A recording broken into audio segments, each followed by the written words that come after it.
황제 앞에서 재판을 받기 위해 로마로 떠나는 항해중에 일어나는 이야기를 잘 다루고 있습니다. 본문의 이야기를 잘 이해하려면 본문이 속한 27장 1절부터 살펴보아야 합니다. 바울은 죄수의 신분으로 로마로 이송되는 배에 오릅니다. 27장 1절을 보면 바울뿐만 아니라 몇 사람의 죄수가 더 가는 것을 알 수 있고, 이 죄수 호송단의 책임자는 백부장 율리오라는 사람이라는 것을 또한 알 수 있습니다. 율리오가 이끄는 죄수 호송단은 멀리 북서쪽 소아시아 지방 서해안에 위치한 항구인 아드라무테노에서 출항하여 가이사랴로 왔다가 다시 그곳으로 돌아가는 배를 탑니다. 그 배는 시돈항을 거쳐 가다가 맞바람이 불자 그 바람을 피하여 항해하여 무라라는 항구에 다다르게 됩니다. 거기서 이달리아로 가는, 즉 지금의 로마로 가는 알렉산드리아 배로 갈아타게 됩니다. 처음에 탄 배는 이달리아로 가는 배가 아니었으므로 로마로 가는 알렉산드리아 배로 갈아타야만 했던 것입니다. 이 알렉산드리아호는 애굽의 알렉산드리아 항구와 로마 사이의 공무를 운반하는 수송선으로서 로마 정부에 있어서는 매우 중요한 그런 배였습니다. 왜냐하면 당시 애굽은 로마 정부의 곡창 역할을 했는데, 이탈리아 본토의 사람들은 이 애굽에서 나는 이 곡식을 가지고 자신들의 이 식량 문제를 해결하고 있었기 때문입니다. 이 배는 애굽의 알렉산드리아 항에서 출발해서 무라항을 거쳐 다시 로마로 떠나는 배였기에 바울이 속한 죄수 호송단은 이 배를 탔던 것입니다. 사도행전 27장 7절 8절을 보면 바울이 탄 이 배가 풍세가 허락하지 않아 간신히 미암이라는 곳에 도착한 것을 알 수 있습니다. 여기서 풍세가 허락하지 않았다는 것은 가려고 했는데 역풍을 불다 보니 움직이는 배가 매우 힘들어서 그 진행이 어려웠다는 이야기입니다. 그래서 겨우겨우 미양에 도착했는데 역풍으로 인해 시간을 너무 소비해서 어느덧 금식하는 절기가 이미 지나버린 것입니다. 근데 왜 성경에선 이 절기를 중요하게 언급하는 거겠습니까? 이 절기 자체가 중요한 것이 아니라 이 절기 자체를 치르는 그 날이 중요합니다. 이 날짜가 중요한 것입니다. 이 금식하는 절기는 대소기를 의미하는데 보통 9월에서 10월 정도의 날짜를 의미합니다. 겨울에는 바다 여행이 매우 위험했기 때문에 11월 초부터 다음해 3월 초까지는 안전상 배를 띄우는 일이 전면 금지되어 있었습니다. 그러나 실질적으로 금지되지는 않았지만 대속제일 후인 9월 중순 이후부터는 항해하기 위험한 기간이었기 때문에 항해를 피하는 것이 그 당시의 통례였습니다. 9월의 9절에 보면 항해하기가 위태한지라 라고 기록하고 있는 것은 바로 이러한 사유 때문인 것입니다. 겨울은 다가오고 로마로 가는 것은 내년 봄으로 미뤄야 할 처지에 놓인 알렉산드리아호는 겨울을 보낼 곳이 필요했습니다. 바울은 배가 난파되어 죽을 고비도 넘길 만큼 항해 경험이 많은 사람으로서 이번 항해가 위험하므로 이곳 미양에서 겨울을 보내야 한다고 이야기하였지만, 미양이 겨울을 나기에 너무 빈약한 항구여서 64km 떨어진 베닉스로 가자는 의견이 더 많고, 또 백부장 율리오도 죄수인 바울보다는 선장과 선주의 말을 더 신뢰하여서 결국 베닉스라는 항구에서 겨울을 나기로 결정하고 64km의 그 여정을 출발하게 됩니다. 성경에 보면 만나서 자신들의 뜻을 이루는가 해서 좋아했다라고 기록하고 있습니다. 그러나 얼마 후 유라굴로라는 광풍을 만나게 됩니다. 여러 날이 지나도 그치지 않는 풍랑 가운데 배 안에 있는 모든 사람들은 삶의 희망을 잃고 절망 가운데 빠지게 되고, 이때 바울을 통해 하나님의 구원의 메시지가 선포되어집니다. 이것이 바로 오늘 본문의 내용입니다. 오늘 본문 20절에서 26절까지를 잘 살펴보시면 모든 사람들이 여러 날 동안 풍랑으로 인해 구원의 희망을 잃고 절망 가운데 빠져 있을 때 큰 평안을 누리고 있는 한 사람, 바울을 발견하게 됩니다. 자신만 평안을 누리는 것이 아니라 22절, 25절을 보면 안심하라, 안심하라라고 두 번이나 언급하며 배 안에 다른 사람들까지 위로하고 격려합니다. 그렇다면 과연 바울이 누리고 있는 이 평안의 비밀은 무엇이겠습니까? 저는 이 평안의 비밀을 세 가지로 살펴봄으로써 말씀의 의미를 함께 나누고자 합니다. 첫 번째로, 하나님과의 만남이 있을 때 평안은 찾아옵니다. 14절에서 만난 광풍은 항해자들에게 잘 알려져 있던 광풍으로서 심지어 유라글로라는 고유한 이름을 가질 정도였습니다. 이 유라라는 말은 헬라 말로 동풍이란 뜻이며 글로라는 말은 라틴 말로 북풍이란 뜻입니다. 그래서 합성어인 유라글로는 곧 동풍과 북풍이 만나서 충돌하여 생긴 큰 돌풍이라는 뜻을 가지고 있습니다. 동풍과 북풍이 부딪혀서 생긴 돌풍이니 그 기세가 얼마나 대단하겠습니까? 돌풍이다 보니 할 수도 없고 결국 배를 마음대로 조종할 수 없어 배 가는 대로 내버려 둘 수밖에 없다고 오늘 성경 15절 이 거대한 풍랑 속에서 사람들은 벗어나기 위해 노력을 시작합니다. 첫째 날은 배를 가볍게 하여 살아나기 위해 배 안에 연장을 다 버립니다. 둘째 날에는 가지고 있던 소중한 짐보따리를 다 물속에다 집어 던집니다. 그리고 3일째 되는 날 자신들이 가장 소중하게 생각하는 배 기구들까지 다 자신의 손으로 내어버리고 맙니다. 그러나 인간이 할 수 있는 모든 조치를 다 취해도 거센 풍랑 앞에서는 벗어날 수가 없었습니다. 오히려 20절을 보면 큰 풍랑 유로굴러가 여러 날 동안 잠잠해지지 않는 상황에 빠지자 그들은 절망하며 구원의 희망마저 잃게 됩니다. 이때 바울이 나서서 말하기 시작합니다.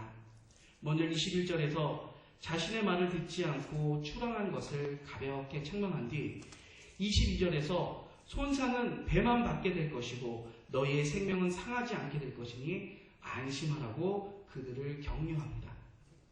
사랑하는 성도 여러분, 바울이 어떻게 이런 구원의 소망을 사람들에게 말할 수 있었겠습니까? 그것은 절대절명의 극한 상황 속에서 바울은 하나님을 만났기 때문입니다. 23절을 함께 읽어보겠습니다. 시작. 내가 속한 바 곧 내가 섬기는 하나님의 사자가 어젯밤에 내 곁에 서서 말하되. 바울에게는 남이 듣지 못하는 소리가 있었으며 영적인 눈이 있었습니다. 그는 모든 사람들이 절망할 만한 이러한 상황 속에서도 하나님의 소리를 들을 수 있었던 것입니다. 주님의 음성을 들은 바울은 하나님이 어떻게 하실 것인지를 알았기 때문에 그는 평안을 누릴 수 있었으며 다른 사람에게 구원의 소망을 확실하게 선포할 수 있었던 것입니다. 그렇습니다. 주의 음성을 듣고 주를 만나는 사람은 사는 것입니다. 아무리 풍랑이 우리를 덮쳐도 사는 것입니다. 아무리 예전에 아무리 풍랑이 우리를 덮여서 사는 그 은혜를 우리는 누리는 것입니다. 우리는 예전에 삼풍백화점이 무너졌을 때 매몰된 가운데 구조되어 살아난 사람들의 고백을 뉴스를 통해서 들었던 기억이 아마 있으실 겁니다. 그 사람들의 고백에 의하면 매몰이 되었을 당시 아무것도 보이지 않더랍니다. 그래서 처음엔 살고 싶다는 욕구 가운데 누군가가 우리를 구조해줄 희망을 가지고 기다렸다고 합니다. 그러나 얼마큼의 시간이 흐른지도 모르겠고 점점 오랜 기다림이 되어질수록 몸과 마음은 지쳐가더라는 것입니다. 목이 마르니까 옆에 무슨 물인지도 모르는 물을 받아 마셨고 심지어 물이 없던 곳에 있던 사람은 자신의 소변을 받아서 마시며 생명을 이어갔다고 합니다. 그렇게 꽤 많은 시간이 지난 것 같은데도 아무런 소식이 없자 점점 구원의 희망은 사라지고 절망감이 다가오기 시작했다고 합니다. 절망감이 오자 온몸에 힘이 빠지고 나중에는 손가락 하나도 까딱하기 너무 힘들어지는 그런 상태까지 이르렀다고 합니다. 이렇게 희망을 잃고 죽음의 문턱으로 다가가고 있을 그때 멀리서 희미하게 발자국 소리 또 사람들의 웅성거리는 소리가 들리더라는 것입니다. 이 소리를 듣자 자신도 모르게 살려달라고 소리를 지르게 되었고 그 소리가 들리지 않는 것 같자 돌멩이 하나를 들어 지하의 쇠 파이프를 치기 시작했다는 것입니다. 조금 전까지만 해도 손가락 하나 까딱하기 힘들었던 그 사람이 놀랍게도 돌을 들고 쇠 파이프를 치고 있는 것입니다. 이때 구조대원이 그 소리를 듣게 됩니다. 구조대원은 소리나는 쪽을 향해 소리칩니다. 우리가 당신의 소리를 들었소. 우리가 작업하고 있으니 잠시만 기다리시오. 당신은 반드시 구원될 것이오.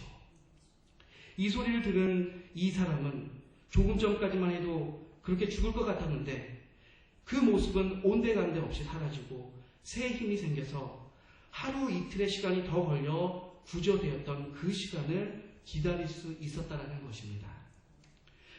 누군가 나를 살려준다는 음성을 듣게 될 때 우리 안에는 초인적인 힘이 생겨난다는 것을 단적으로 보여주는 예인 것 같습니다.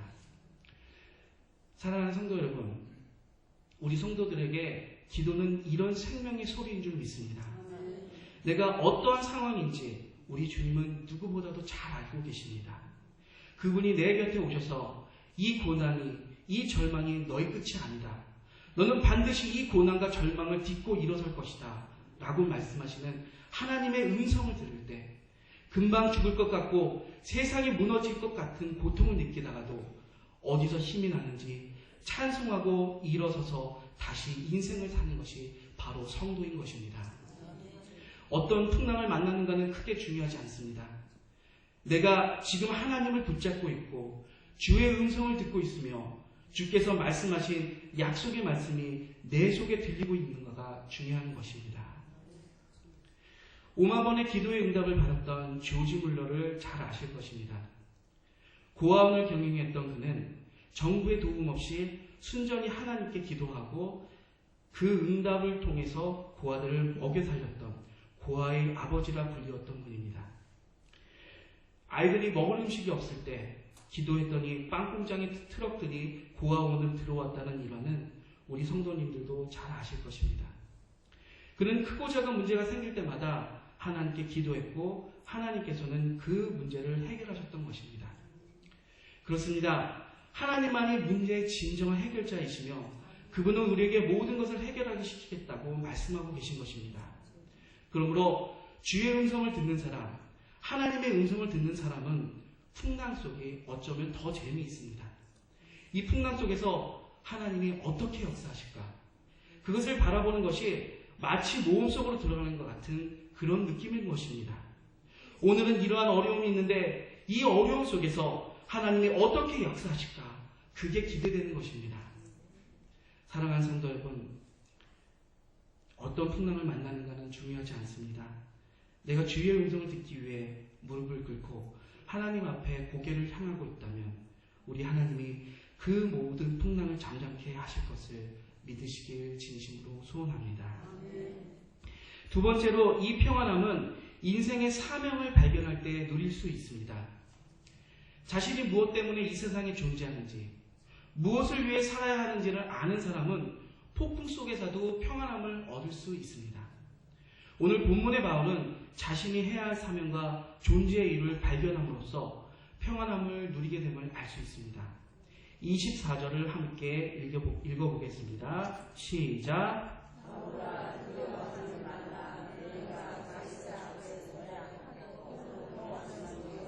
함께하는 자를 다 내게 주셨다 하였으니. 바울은 지금 풍랑을 만난 고난에도 불구하고 자신이 가이사 앞에 서야 된다는 그 사명이 있다는 것을 깨닫게 됩니다. 하나님의 복음이 로마에 선포되어야 하고 그 역할을 담당한 사람이 바울 자신이라는 사실을 알게 된 것입니다. 이 사실을 깨닫기 전까지는 바울 역시 다른 사람들과 마찬가지로 두려움에 떨고 있었습니다. 주의 사자가 바울아 두려워하지 말라 라고 말한 것을 보아 그 역시 다른 사람들과 마찬가지로 심한 두려움에 떨고 있었음에 틀림없습니다. 폭풍의 지체는 꺾일 줄 모르고 죽음의 공포가 찾아오는 상황 속에서 평생 바다와 함께한 백사공들도 다 희망을 잃고 절망하는데 하물며 바울이라고 두려움이 없었겠습니까?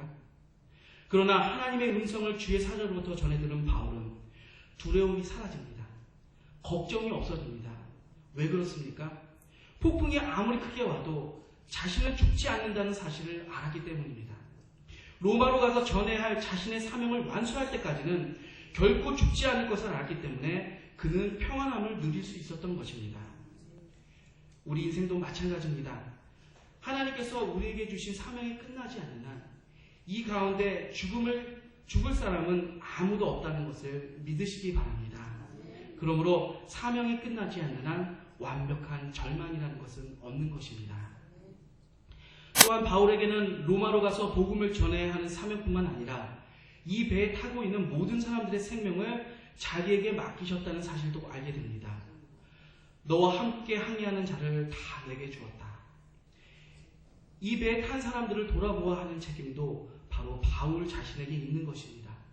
다른 말로 표현하자면 바울 한 사람을 통해 이 많은 사람들의 생명이 구원받고 있는 것입니다.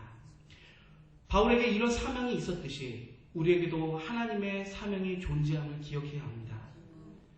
내가 왜 가정 안에 존재하는지, 내가 왜 직장 속에 존재하고 있는지, 내가 왜 한강교회에서 이러한 직분을 맡고 있는지, 이 사명을 깨닫게 될 때 우리는 어떠한 풍랑이 닥쳐도 두려워하지 않게 되는 것입니다.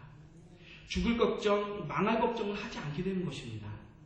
이 사명을 발견하게 될 때 모든 상황들과 모든 사람들이 다 죽겠다고 난리를 쳐도 나는 그 속에서 평안함을 누릴 수 있는 것입니다.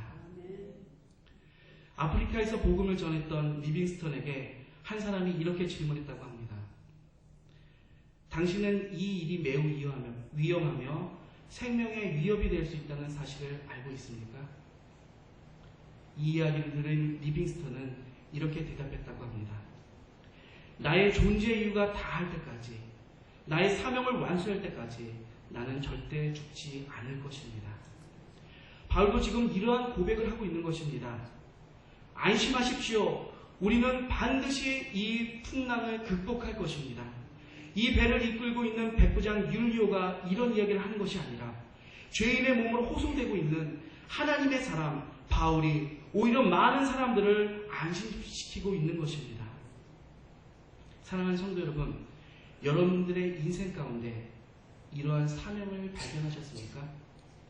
하나님 앞에서 당당하게 나는 죽을 수 없습니다. 나는 망할 수도 없습니다. 나는 이런 사명을 가지고 계십니까?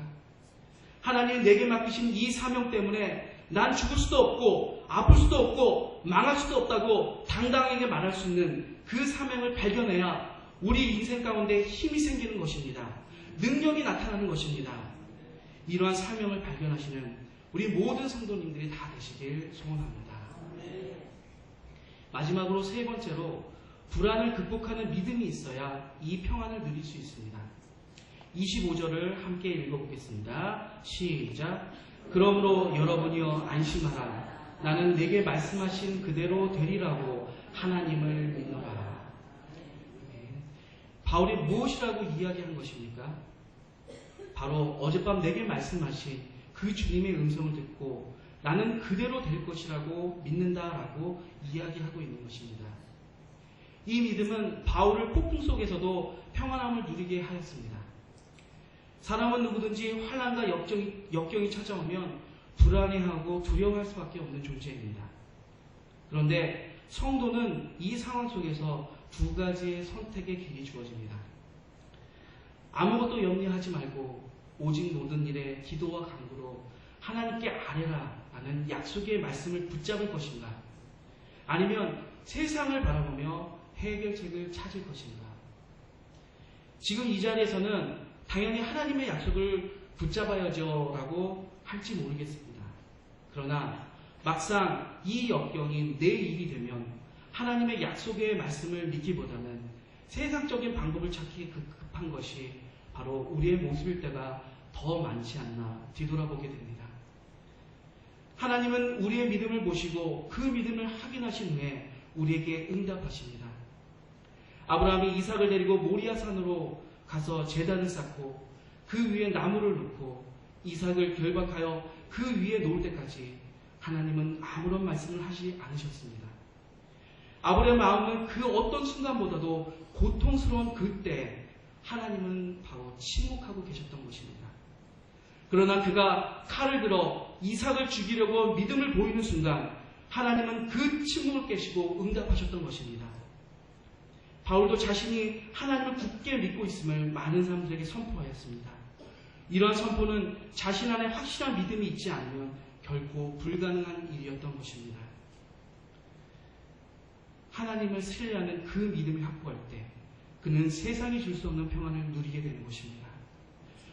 우리도 조금만 더 믿음을 가지고 조금만 더 하나님을 신뢰할 수 있다면, 하나님의 말씀이 그대로 이루어질 것이라고 믿기만 한다면 우리도 이 풍랑 속에서 평안함의 축복을 누리게 될 줄 믿습니다. 평안은 주의 말씀을 읽고 나갈 때 누리게 됨을 반드시 기억하시기 바랍니다. 말씀을 마치겠습니다. 사랑하는 성도 여러분, 여러분들에게 어떤 풍랑이 와 있습니까? 무엇 때문에 살 소망을 잃고 계시며 무엇 때문에 낙심과 절망 가운데 빠져 계십니까? 주변의 거센 파도 소리, 바람 소리, 사람들이 아우성치는 소리를 듣지 마시기 바랍니다. 오직 내 곁에 서서 안심하라, 안심하라 하시는 주님의 음성을 들으시길 소원합니다. 그 음성을 듣고 그 음성을 믿고 나가는 자는 폭풍 속에서도 평안의 기쁨을 누리게 되는 것입니다.